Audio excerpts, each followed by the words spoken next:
We've got a large number of young people who are just about to graduate from our full-time volunteering programme, and there'll be a proportion of those who will be 16, 17.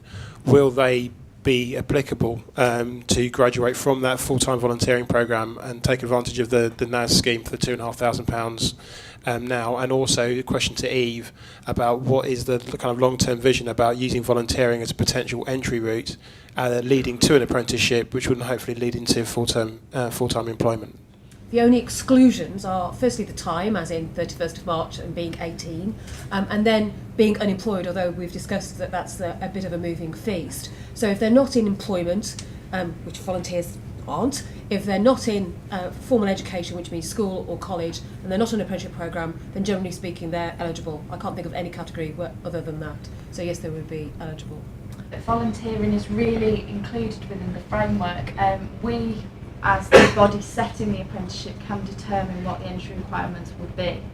So something that we're really keen to do is to include volunteering as very much a heart. Obviously, as the skills-led sector, volunteering is very important to also recognising the contribution that makes to the workplace.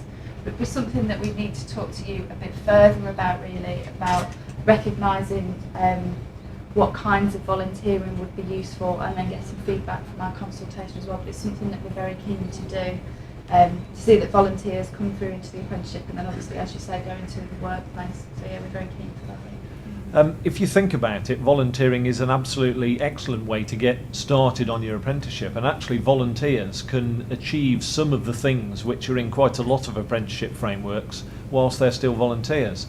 Currently they're not eligible to be funded because they're not in employment, and the Apprenticeships Act will confirm that you can only be an apprentice if you're in employment. But what we need is some way in which you can actually start on the framework whilst you're a volunteer, get accredited for that, so when you then move into maybe part-time and then full-time work, you can take with you what you've already achieved. And I think that's one of the things that Fairtrain will be leading on, because it makes really good sense for the young people, and actually it makes good sense for the National Apprenticeship Service, because people are actually starting their apprenticeship before they get funded.